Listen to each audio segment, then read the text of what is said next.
Hello and welcome to Ars Electronica home delivery on a very sad day for all of us. A few days ago, actually on February 12th, Hannes Leopoldseder, the founder of Ars Electronica, passed away due to the complications of his COVID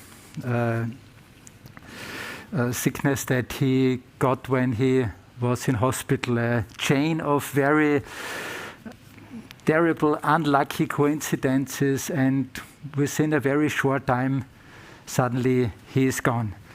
And he is leaving a legacy that is incredible, outstanding, that probably only very few people worldwide can actually say that their ideas created such a big impact, that the ideas that he created for our city here in Linz 42 years ago have meanwhile become an international marking milestone for the digital culture of the 21st century.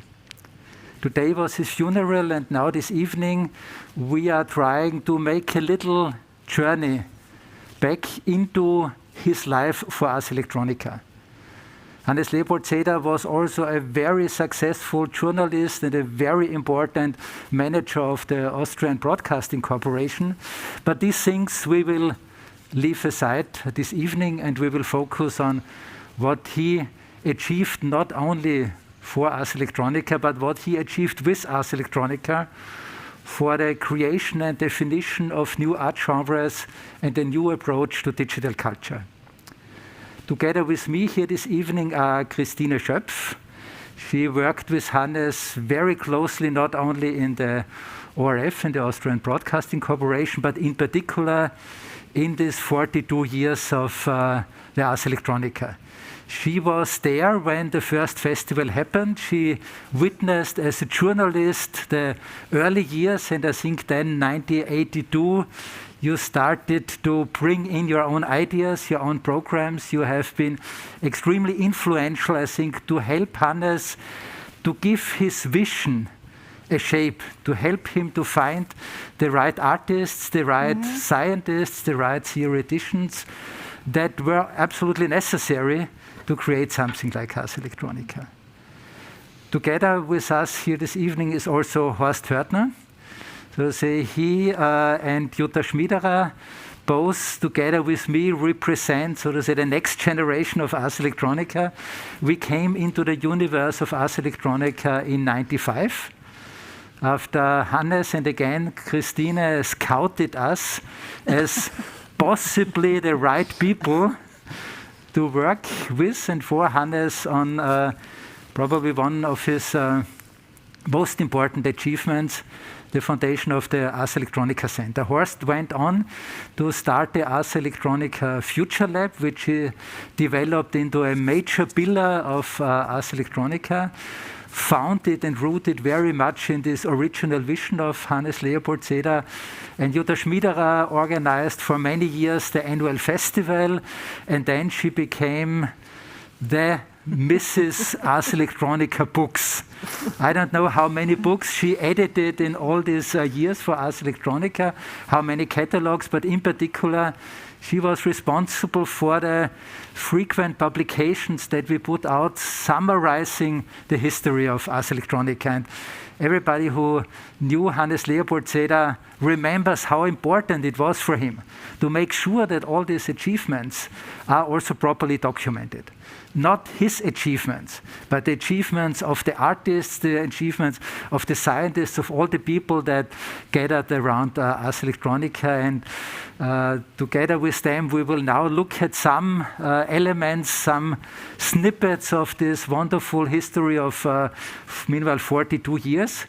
And I would show some videos, some photos, and then ask you to give us some comments, and of course, in particular you, Christine, because you are now more or less the only one really knowing all about the long history. And maybe we start the whole thing with asking Hannes himself.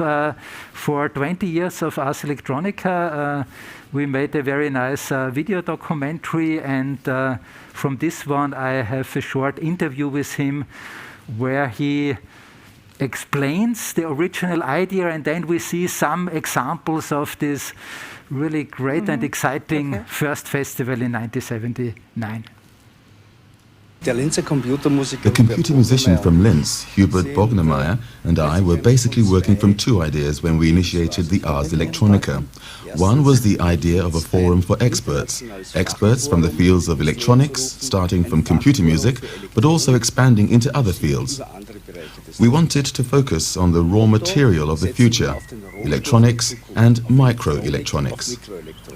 The second idea was to get people involved, to go beyond the world of experts, following the motto "Culture for Everyone," which was the issue of the 70s. This led to the inception of the Cloud of Sound.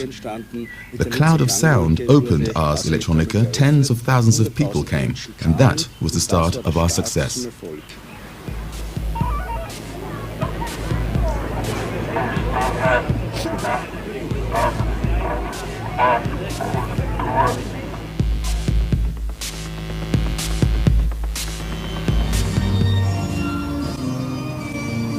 Die Bevölkerung von Linz wurde eingeladen, aktiv The people of Linz were invited to actively participate.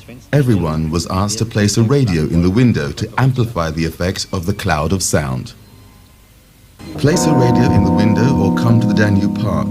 The first Linz Cloud of Sound is launched as the start of a new festival for art and technology.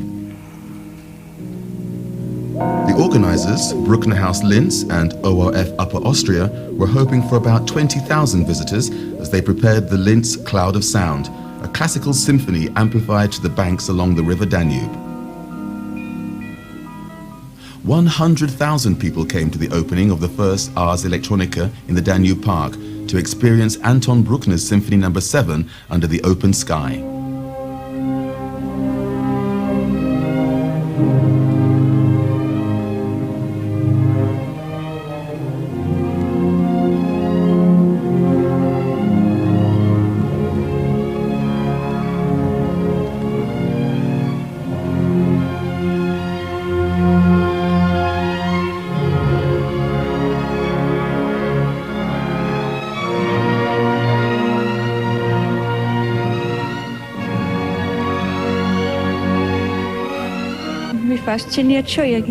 Personally, I find it fascinating.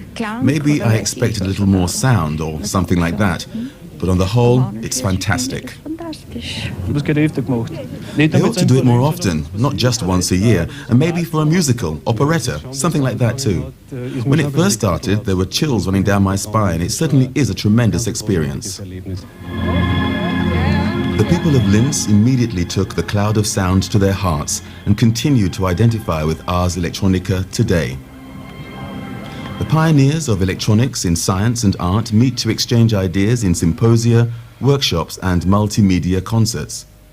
Christian Cavadiar demonstrating his graphics computer. The festival proves to be a pioneering endeavor. The computer as a tool for artists becomes the theme. Jedes Mal, wenn man diesen kleinen Ton hört, ist der Griffel aktiv. Wie man den Computer über einen Bildschirm. In the same way that you can use a computer screen to generate images, these memory screens are especially good for recording these kinds of simple processes. Three-dimensional images are still every computer artist's dream, but that has not been solved yet. It will probably take another 10 to 20 years to find a satisfactory solution. Es ist noch nicht gelöst worden. Es wird also wahrscheinlich erst in den nächsten 10 oder 20 Jahren befriedigende Lösungen geben. Jede Harmonie, jede Kompositionslehre sagt etwas aus über. The harmony of their compositional theory says something about the kinds of arrangements that are needed in order to achieve specific aesthetic effects. The computer is an excellent instrument for putting these kinds of arrangements into a system. Using programs, we can define the arrangements. Then, a person can introduce a certain idea about the applications of these systems of arrangements. The computer system, provides a certain style. Then the artist can freely and creatively develop an idea within this style. Software that is easily available to use for composing or creating images has yet to come. The weird sounds and image worlds of the 70s are still produced in the artist's own ateliers, using mostly hardware and software that they have made themselves. Only a section.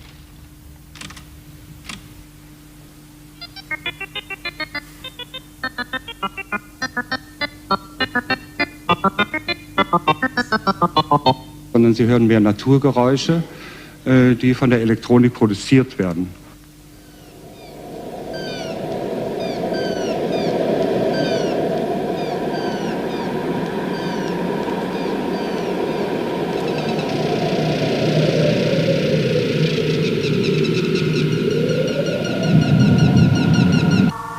Annahme von Parallelwelten, Vermutung einer Zeitumkehr, Unbestimmtheitsrelation. When we look at these very early videos, and then here we see the cover of the first catalog of Ars Electronica, what we can see and feel here is already the whole universe that Ars Electronica would develop in the coming 42 years, and the universe that the digital transformation would bring into our world.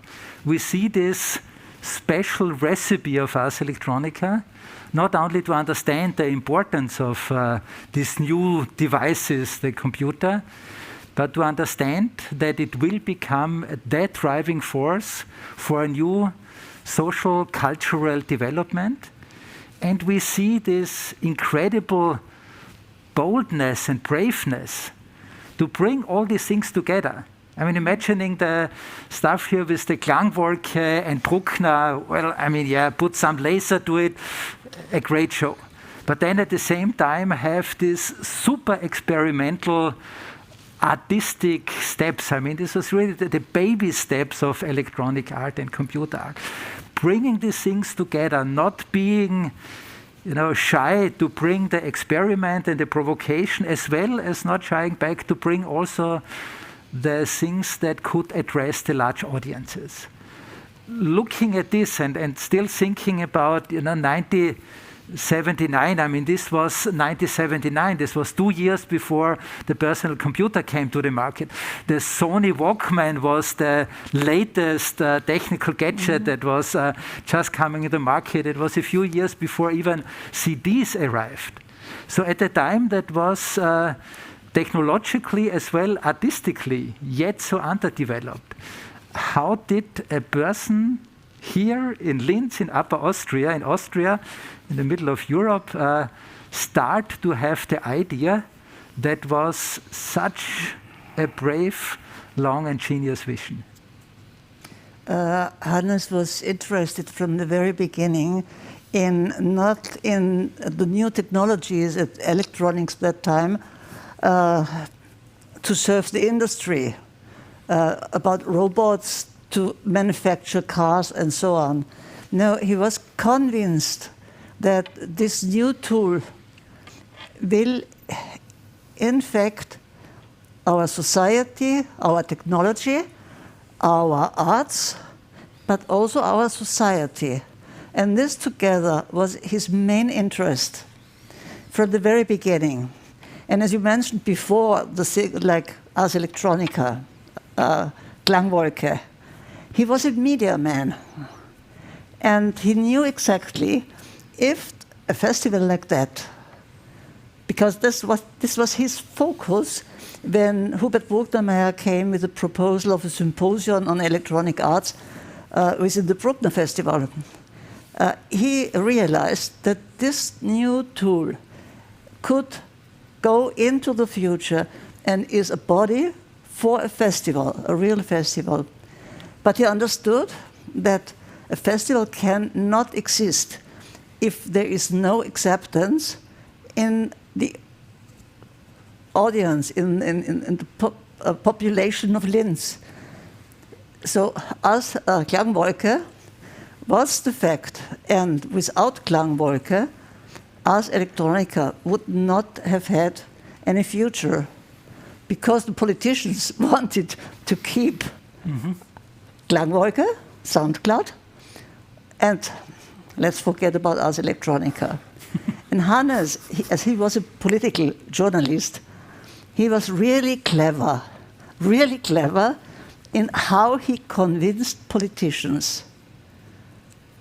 At least a politician himself did not really know what happened to him, but he was convinced.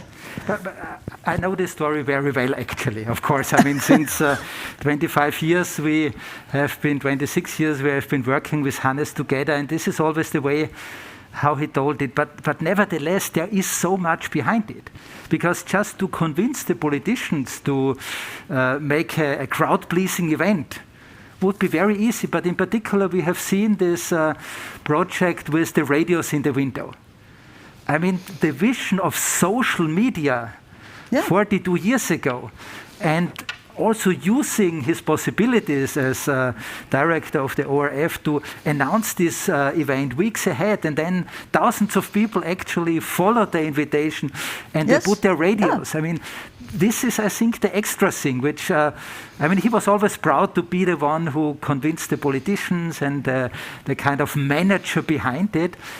But I think whether it was intuition or really a very great visionary plan, he knew exactly the difference between the old world and the new world that was just coming about. He was always very interested in future. He liked to read science fiction novels. And Hannes was a book reader. He read everything, and scientific and artistic and so on. But his main focus was, how will this lead us into the future? And what can we do that the future is positive? Mm-hmm. So he was very strong involved in this positive thinking of a changement of society to a better status. Yeah, and he was very aware of the importance to bring along everybody when you want to change the future. And whether it was because of the great success of the first Klangwolke, or also because of this vision, I think the success of the Klangwolke somehow defined very much the course of Ars Electronica, because at the same time, this was a new dimension of something that was very little developed at this time. The understanding, the idea of culture, art for the public. Even going into public space with art was very rare, but also the political vision that art and culture should be there for everybody was, of course, extremely appropriate for a city like Linz, an industrial city, a worker city, situated in the cultural no man's land between Salzburg and Vienna.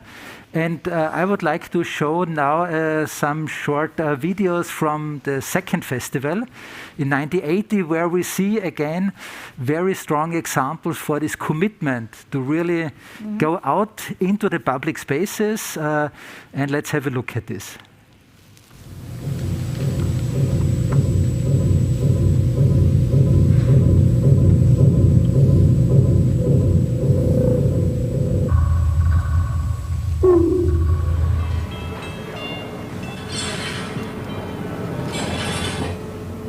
Kulturanimation in diesem Sinn ist auch Musica Creativa das erste große The first big join-in concert in the main square of Linz invites everyone to take part. The main square becomes a concert hall. The conductor stands on a crane. Directions are given by waving traffic men and traffic lights.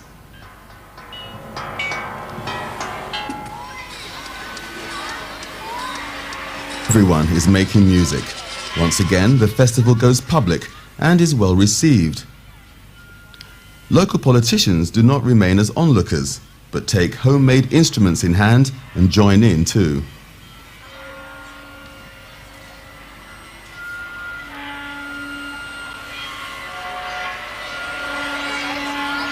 Das ist der Hauptplatz in Linz. Tausende sind hierher gekommen mit This is the main square in Linz. Thousands of people have come here with homemade musical instruments, and thousands have come just to see and hear how this join-in concert will work.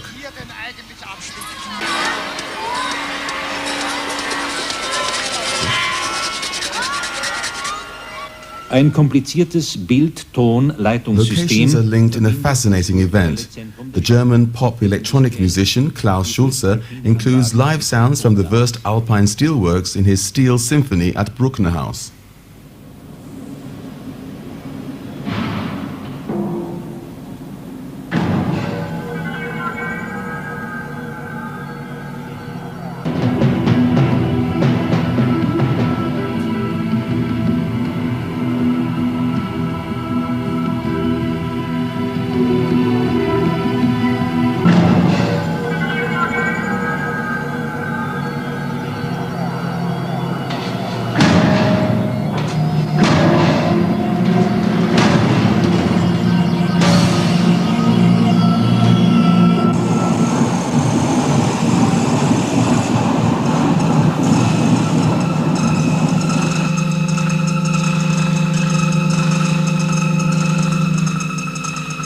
And the symposium revolves again around electronic technologies, around the responsibility of scientists and artists. Is it art, that which comes out of machines and is made with the help of machines, and or should we fear the powers we have unleashed ourselves?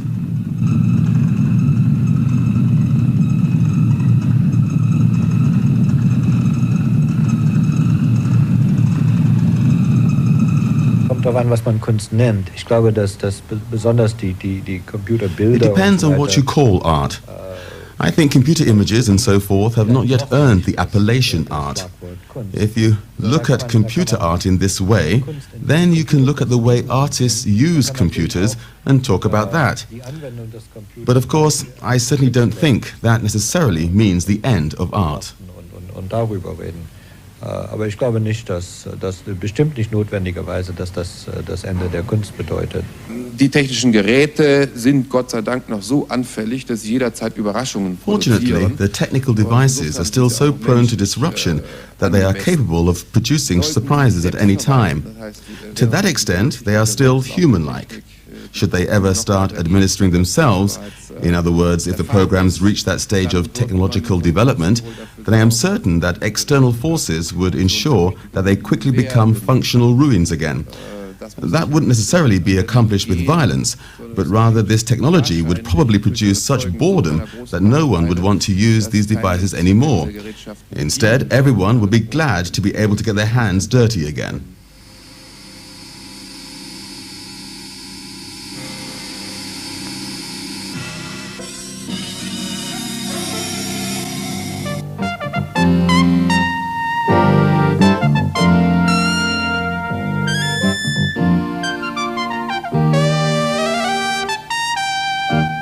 Das heißt mit anderen Worten, es kommt wohl einfach darauf an, dass wir In other words, it really just depends on us, that we have to remain intelligent. And remaining intelligent is very much a question of sensibility. Keeping this sensibility alive is partly, and it may be an essential part, the job of the artist. Zu einem wesentlichen Teil eine Sache der Künstler. What a wonderful definition of the role of artists in our time. And what we have seen here is really a number of, really the high shots, the top people of this time in philosophy, in art and science. And at the same time, we saw the mayor of Linz and the governor of Upper Austria playing with self-made instruments. I mean, how did Hannes... where did he take the confidence that he would go through with it? I mean, probably everybody else would have been totally afraid. They will kill me. They will hate me if I bring all this together. And we have Barton Brock here, the pope of art critics in this time, participating in an event where was that time Otto Biene, who hero, came then hero in electronics with the Center for Advanced Visual Studies. And no, but it was Hannes. He was convinced by the idea of Mach-mit-Konzert. The idea originally came from Hubert Bubnermeier, but he could convince Walter Haupt to play a role in the concert, in this crazy concert, and who brought in ideas. And he also convinced a couple of high-ranking politicians to play in this politician orchestra. Was really funny. On the other side were people like Pine, Weizenbaum, Batzenbrock, and so on came, and this was the focus on the theory of art and technology. So this was I know the thing of art, technology, and society. Yeah, we will not find out the explanation. It's illustrated by those facts. Yeah. I tried for 25 years to understand how did he do this, because it's like the golden recipe for everybody who wants to create an impact based on ideas, to work with culture and the audiences. All the buzzwords that we have nowadays about interdisciplinarity and going beyond your garden fence, I mean, for him it seemed like normal was never something where you had the impression that he needs a special energy to convince himself about this. And he was wonderful. I mean, we just saw some photos when he wanted to convince somebody. Then he was focusing on the person. Yeah. And you had anyway no chance. I mean, at the end, you were convinced about his ideas. And I think this is really this great thing that we can say about him. I mean, which is... And this is why I'm showing all these pictures of the early years, because you see in the extraordinary setting that was possible. You see the greatness of his idea, and I think also the greatness of his person, the way how he was able to do this. And again, for me, it's being brave. I mean, how brave do you have to be to put programs like this together? And we will see much more examples than later that are even more radical in this sense. Yeah. And maybe Horst, from your perspective as somebody who is also very much into media technology, when you see these early interfaces of musicians, fantastic, of course. I mean, do you think, and we are all too young for this, so we know this only from documentation, but seeing the documentation, would you have believed that this crude, simple technology is something that is so important, so to say, to put a bet that your festival should deal with these issues instead of doing something that everybody else would have done? Because there is the vision in terms of society, there is the vision in terms of art, but I think also the visionary power in seeing in the technology something that just was not really there, which was only a potential at this time. Yeah, on the opposite side, these crap instruments were not really something promising at the moment of time. The power was that he was not only focusing the technology because of the technology. The power is that he has managed to contextualize this positive vision towards the future to a way broader audience. Mm. It's not he was convincing the techno geeks at the same time when he was talking to broad families and the non-expert groups as well. And this, I think, is what is the fundamental really hard to copy part that he has achieved, to get this ability to speak to all the different to speak all the different languages for all the different communities to address to. Mm-hmm. And from seeing these examples and the documentaries, of course, it's a fantastic legacy with the ORF in the back that we have these documentaries. We know now and can see now what was going on in these times. This is also an outstanding opportunity, of course, looking back from now. And this was even earlier than I purchased my first Apple II, of course. So it was like mind-blowing in these times. And just to get it right, we were about 14 to 15 at this time. So. And the good thing is, other people understood it. There was this very important person from Japan, Itsuo Sakane, a journalist from one of the largest newspapers in Japan, Asahi Shimbun. Who happened to come to Ars Electronica in 82. And 82 was also a year with a lot of Mitmach-Konzert and steel opera stuff. And Sakane, a few years later in an interview... When I came here at Rinz in 1982 for the first time, I was so much impressed. Because so far, many people are talking just art and technology. Viele Leute haben über Kunst und Technologie gesprochen. But here, besides art and technology, you have the special message for the city people, society. It is very great things. And when I came here, I was surprised to find so many, more than 70,000 people gathered for your, sound crowd pieces. I was impressed. So many people enjoyed such a big scale of the event. And also, you know, it's very funny, but it's interesting experimental works was done by the iron, how we call it, iron opera or steel opera, which was done by the non-professional, you know, amateur workers in iron factories at the Hauptplatz. And so many people gather. So in that sense, you know, such a new type of the art, connecting art and technology is already accepted many citizens. So I was impressed, you know, such kind of thing. So I made stories. At that time, I was a journalist for the newspaper Asahi Shimbun. So I wrote 3 columns for that, you know, for the 82. When I came here at the Rin. Yeah.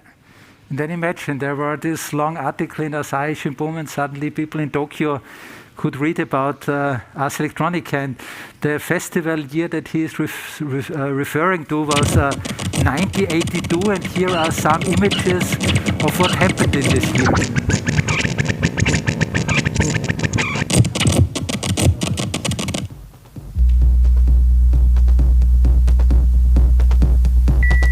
There was the famous synthesizer inventor Bob Moog in Linz. Many musicians in the city still remember that they had the wonderful chance to meet him. And this was the year when the Sky Conference from Otto Biene was brought to Linz. The year where Concorde, the supersonic passenger plane, was like the icon of modernism and future.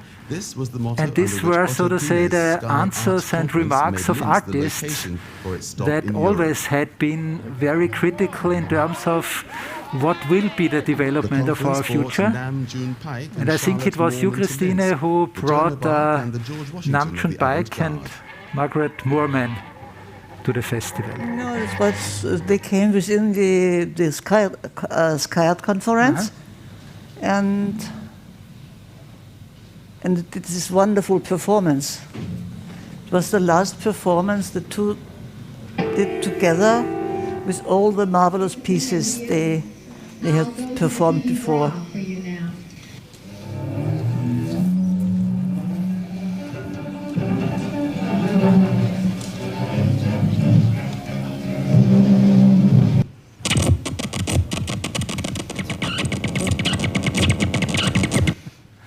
And let me see if I find this. Because I think you had a lot of fun doing this project.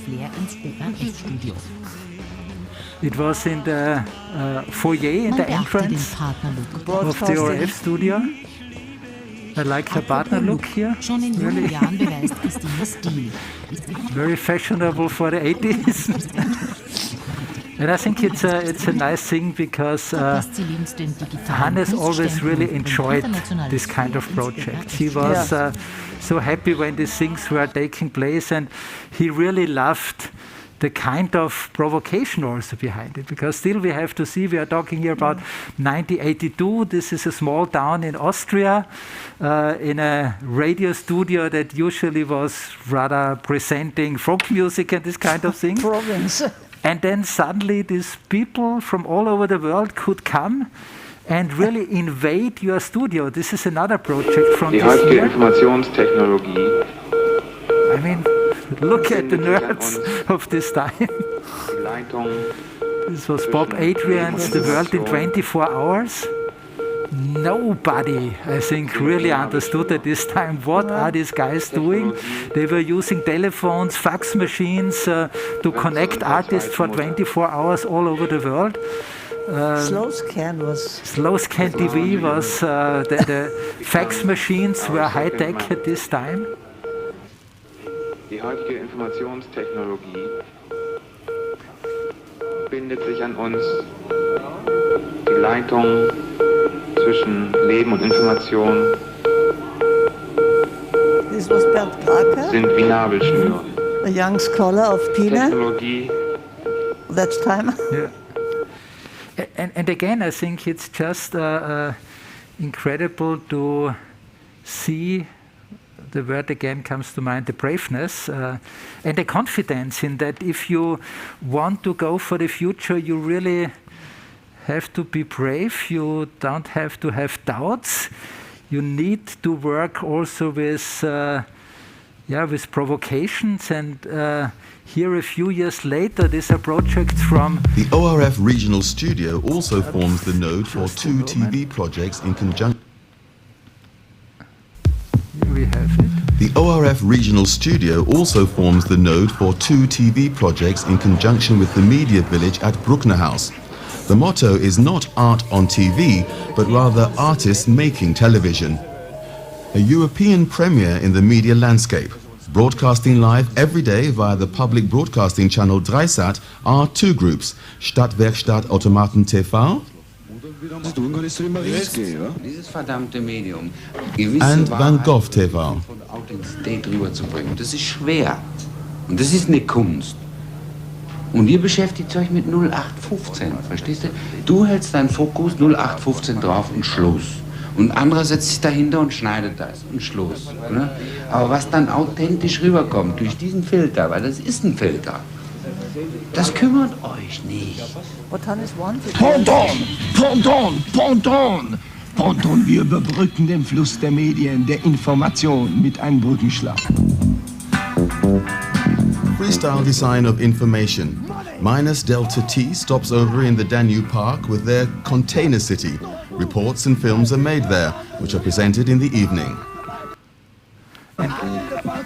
Before I give you the word, Christine, again, just to make sure that everybody got this right, these programs, Hannes took care that they were broadcasted on real television, on official television. This was not just let the artists do their crazy things and hide them away. He gave them the big stage. Wanted to give the artists an additional space, a bigger space, and it was television.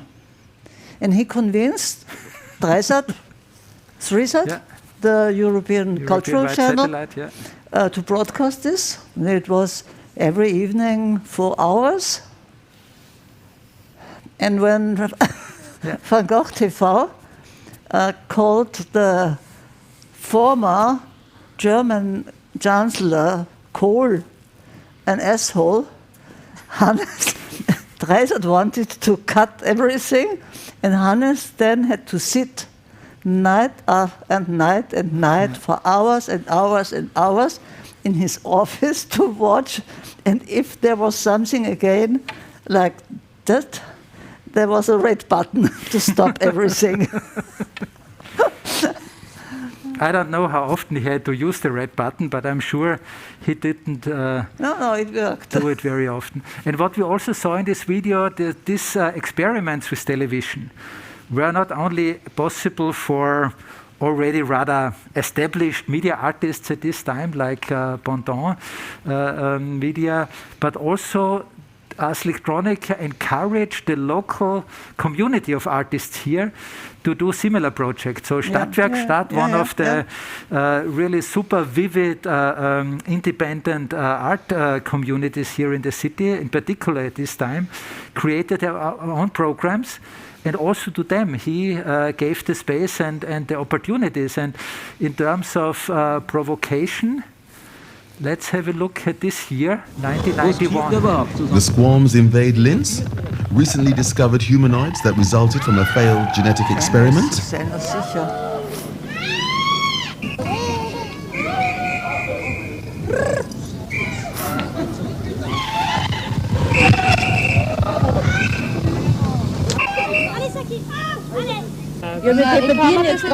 It's terrible.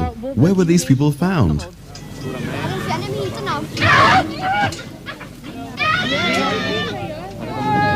Naja, sicher ist nichts im Leben. And Stadtwerkstatt TV alarms Dreisat viewers. St. Valentine's Day in a warehouse on Chicago's South Side.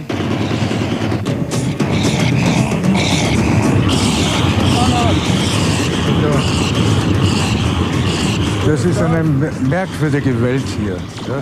Das ist totale Chaos. Das ergibt auch keinen Sinn.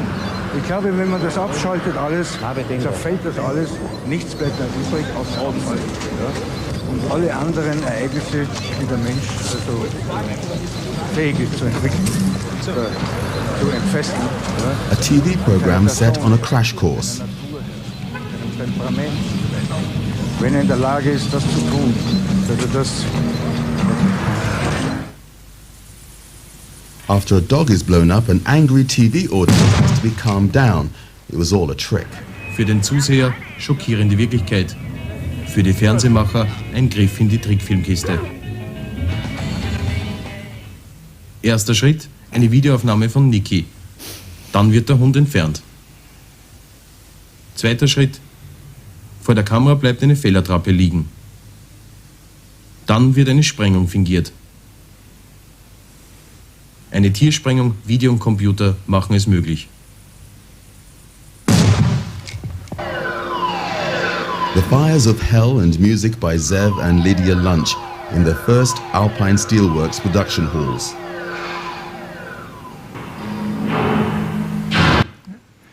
A really fascinating world that speaks to us from these old video documents. And what I think is so important to learn from this, I think, for all the people today working on this big challenge of the digital transformation and how to cope with these fast, disruptive changes in our society. Think about fake media, and then you have programs like this. It shows clearly, it proves, it's evidence that the only way to prepare society and to also to help and support society to cope with these changes is, of course, challenging them. Mm-hmm. And I think the important point is that for Hannes, this was not the fun of provocation, but he knew challenge is important. You have to push people into a confrontation, to think about how the old is changing to the new. Yeah, people should learn from the challenge. Yeah, I think definitely he was a very strong educator, and probably listening to us, he would have made something like this. Because I often remember when we had our discussions and we were kind of spacing off into too much theoretical reflectations. He just laughed about us, but not in an arrogant way, but in a way of a person who said, well, you know, you can talk about it, but I know how to do it. I think this is really definitely one of the great things of Hannes, that he did it himself, he made it possible. And I mean, I'm just looking at the clock now. We have only 15 to 20 minutes left, and I have shown only 10% probably of the videos that I prepared. And there is one person, I think, who knows better than anybody else how much material has been piling up in this 40 years of Ars Electronica. Jutta Schmiederer, not being a festival producer for many years, but then also being the person to organize the archive of Ars Electronica in the beginning. So the archive has very interesting multiple forms. We have digital versions of his, semantic mappings, often in our exhibitions. This is a great work by Dietmar Offenhuber and Gerhard Diermoser, who really worked on the whole thesaurus and lexicon of Ars Electronica and visualized it. There was even a Japanese group of students who made a second life version of the Ars Electronica archive. This is an example of Gerhard Diermoser's work, who in painstaking details really do the individual projects. We see here, so to say, the universe, the contextual universe of all these projects. And all this ended up in boxes at the beginning. And then there was suddenly the point where I got the information, there is a big crate with old material in front of your door. Or if Regional Studio wanted to get some space for new material, and they sent over a few crates with old stuff. And then we started to treat it as what it actually is. probably the biggest treasure of Ars Electronica and the biggest proof of the wonderful legacy of Hannes Leopoldseder, because the documentation of Ars Electronica, due to the collaboration with ORF, goes back to the very early years. We have tons of these old 1-inch tapes still in our archive. Meanwhile, everything is digitized, everything is catalogued. It's probably the best documented festival, and considering that it's now going on year by year since 42 years, it's probably the best documentation that we have about the whole development of digital culture, but also digital technology. And every time we had an anniversary, Jutta tried to make a comprehensive list of every event that happened in Ars Electronica. And she brought some of the books that were published in this time. And I think the photo that we choose as a title photo for this evening is very appropriate, because Hannes was a man of radio and television. He became a man of computer and internet, but he always was a man of books. And he really loved it to have his words printed in books. Magazines. Yeah, but books were... He must have read tons of it, because his list was really very, very long all the time. So as you have seen, I think Ars Electronica is the best documented media festival all over the world. Not only because of the books, but of course also because of the TV programs and videos and documentation films. And Hannes, he was very eager to publish a book every year, at least one book every year. And he contributed always a text. So for every single book since 1979, he contributed at least 1 or 2 texts. And then for his 80th birthday, we wanted to give him a nice present and to compile all his texts he has edited in 40 years. And when I compiled and edited and I worked on these texts again, this was a kind of time journey. He was really visionary, talking in 1984 already about the impact of information technology on our society. And he was really interested how the young generation will act and will transform our world, having grown up with all this information technology. And I really could recommend this book. It is unbelievable what he really had in mind already in the very, very early years. And I think I'm the only person who read it from the start to the end, every text. But if you read it, it's really incredible. So he talks about artificial intelligence in 1982. He talks about information technology, about Infowars, about, I don't know, everything which is really our reality now. And of course, he was a media man, a man of media. He knew how important images are. So he always collected photos, TV programs. He documented every single event. And so there was a nice collection at the ORF. And I think in 2007, at the end of 2008, when we knew that we get a bigger Ars Electronica Center, we finally had the space also for a real archive. And so we started to compile all the books and different media formats distributed all over Linz, I would say. I have seen many, many dark rooms in that time. And then we started to digitize everything. And Hannes was also very interested that the legacy of Ars Electronica will also be published, will be available also for the public and for the bigger audience. And that's what we did, I think, in the last years. I would like to go through at least 3 more stations. I mean, of course, a very important one is 1987. This is the year where the Prix Ars Golden Nitrous Electronica for computer graphics, music and computer animation are awarded for the first time, along with 1.25 million shillings prize money donated by Siemens. The first Golden Nika in the category of computer animation goes to a future superstar in this field, John Lasseter, for his unforgettable Luxo Jr., and that despite strong competition from the USA and Japan.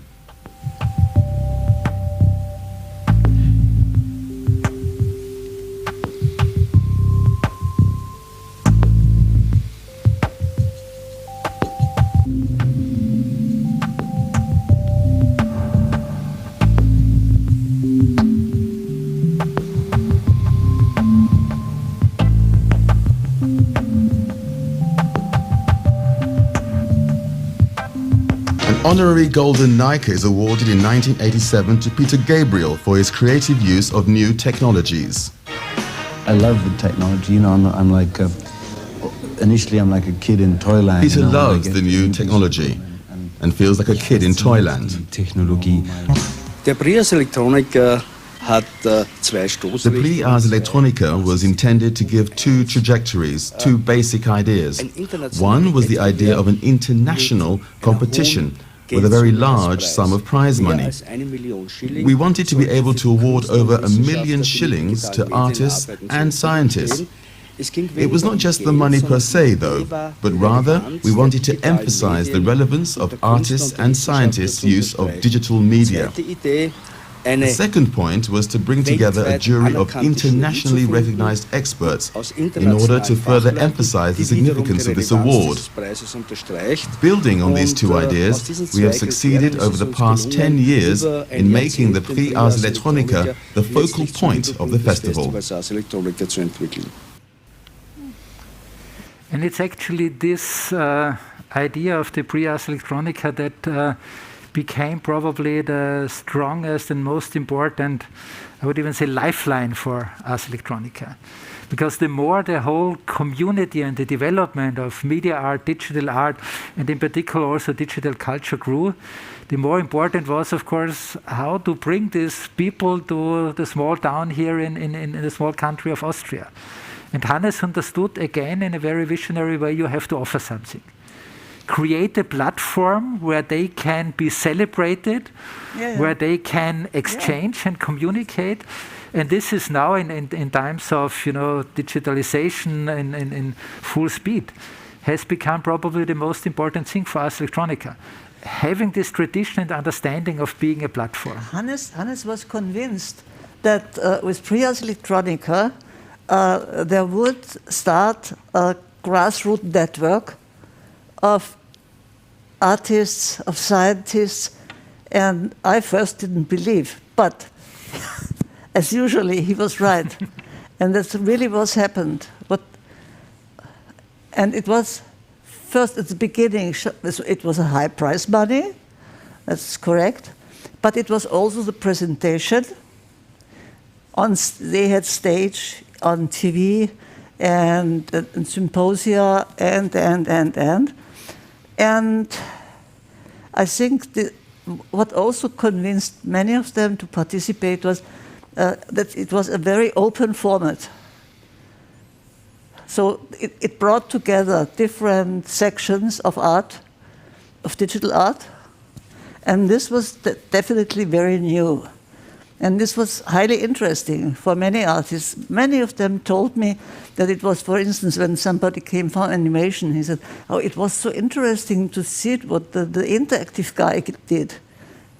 And and this worked pretty well. Yeah, and I'd like to add here something, just a little bit of perspective. John Lasseter got his first Golden Nika here in Linz in '87.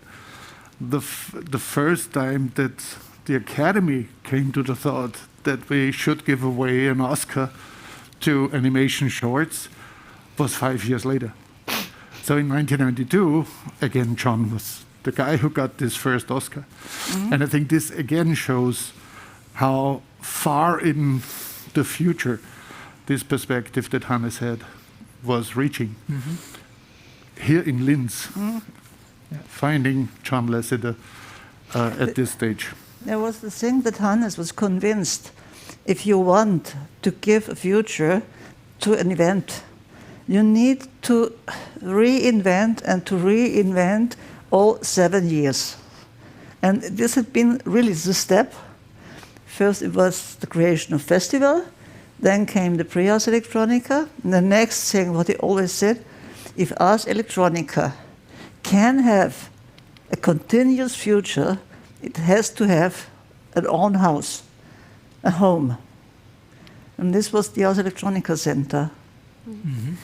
And then, you developed altogether all those new formats with Ars Electronica, a solution and export, and I don't have to say you. Yeah. And this is again one next step that has to be done to give a permanent future. Yeah. And he was working hard for this.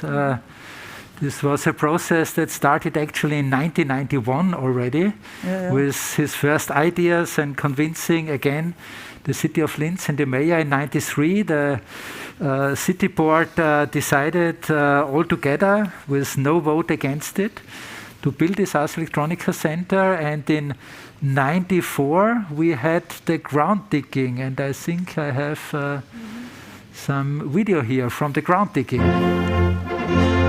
Das Ars Electronica Center in Linz ist eine Investition in die Zukunft. Zur Verwirklichung des AST-Centers setzen wir zugleich einen Schritt in das beginnende 21. Jahrhundert. Dieses Haus wird die gesamte Bevölkerung dieser Stadt in Zukunft fordern.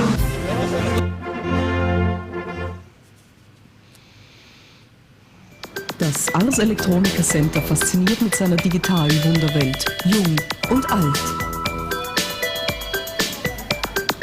Es ist ganz faszinierend, also wirklich allerhand.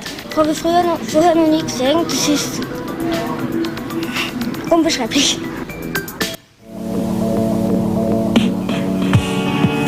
The Ars Electronica.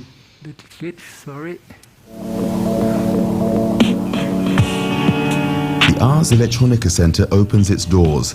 The city decides to give its festival a permanent house. And those leading the way in the classroom of the 21st century are the leaders of tomorrow. Diese zwei Monde sind zwei von den Monden des Jupiter. Annette, ich würde gerne wissen, ob es wirklich Leben auf dem Mars gibt. Also ob es Leben auf dem Mars gibt, kann man im Moment nicht eindeutig beantworten. Man hat zwar erste Hinweise durch diesen Meteoriten, der bei uns gefunden wurde. Since then, the AEC, the Museum of the 21st Century, has been playfully familiarizing the people of Linz and their guests with the technologies of the future. In addition, the AEC is a laboratory for artists and a nexus between business and science. At the center of this is the cave.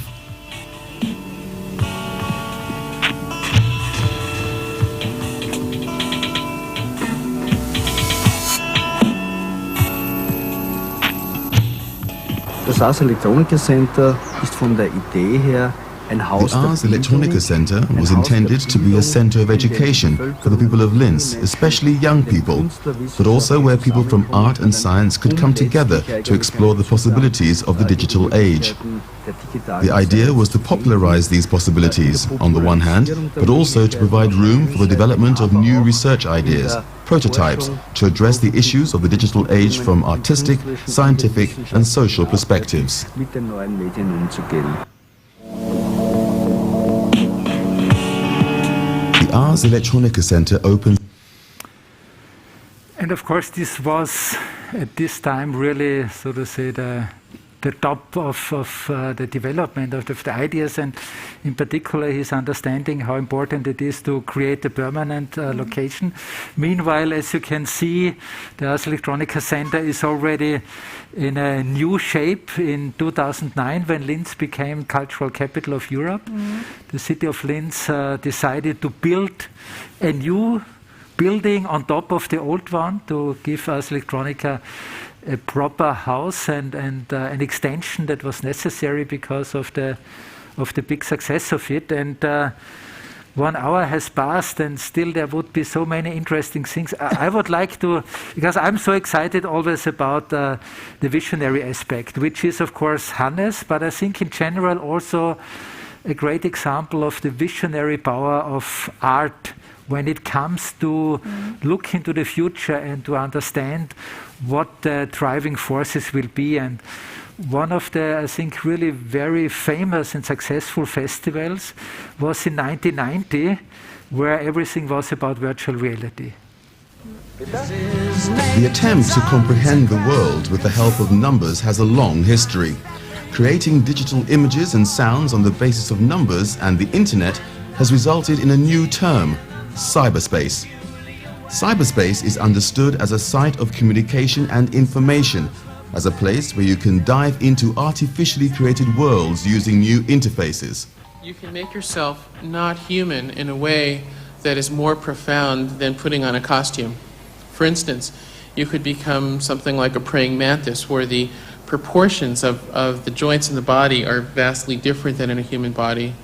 Or even more radically, you can take on a body that has different numbers of limbs than a human body would. And there's a very interesting area of working with algorithms that allow people to control very different types of bodies in the virtual world. If we're going to civilize cyberspace and deal with its conditions and introduce humanity to a region that has none intrinsically, we're going to have to be able to inhabit information. We're going to have to be able to experience. We can do that there. Or wrestling molecules, or smelling Beethoven's Ninth,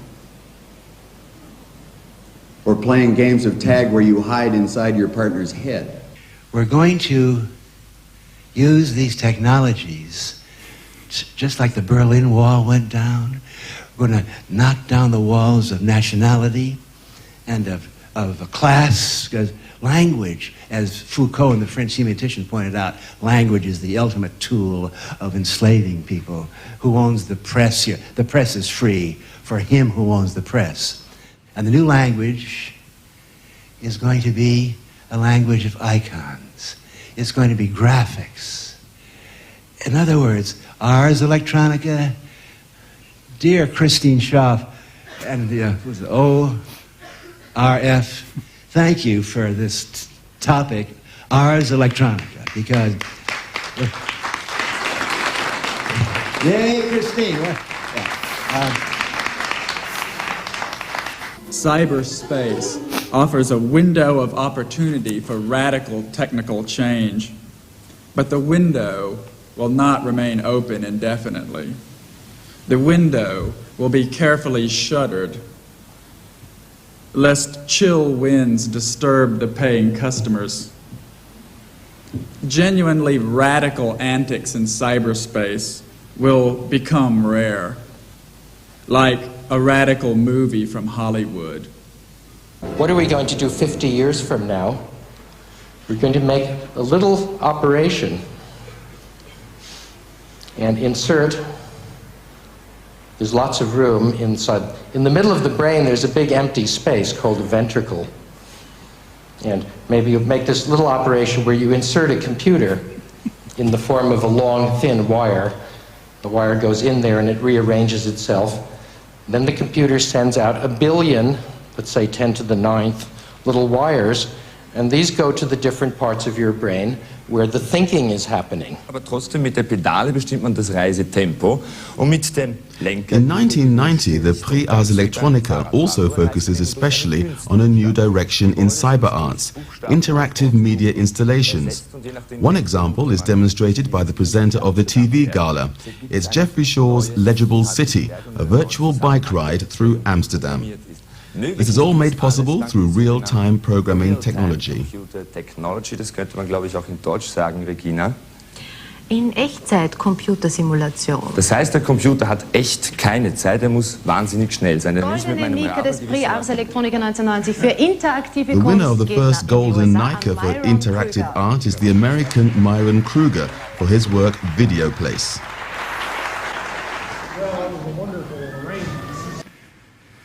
And I don't know how you see it, probably many people would disagree, but I love it so much more to listen to these very visionary ideas for virtual reality so many years, decades ago already, 1990, than compared to when we talk about virtual reality today, we hear just ideas, well, maybe you could sell this to IKEA or BMW and you could make money here and money there. Of course, this is where the technology is always ending up. We need it as applications in our economy, in our industry, but to go there and to go there in a humanistic way, we need the ideas and the contributions of artists. And I think this is what Hannes' foremost achievement is, that by supporting art in this triangle with technology and society, he created a strong place and a strong word for humanistic approach towards not only the development of technology, but to the development of the future of our society at large. And I would still love to talk much more with you, but anyway, we will do this afterwards here. I think for our streaming, that's it. Please use the opportunity to go to our websites. All these books can be also downloaded as PDF, and we can really provide a lot of super interesting material, not only about the history of our wonderful Hannes Leopoldseder, to whose memory this evening is dedicated, but to the history of a vision that was truly the core vision of Hannes Leopoldseder, to find the humanum, as he called it, to find, define, and protect the human position in the development of our future. And again, I think we can only pay respect by thanking Hannes and remembering the wonderful things that he did, that he told us, that he taught us.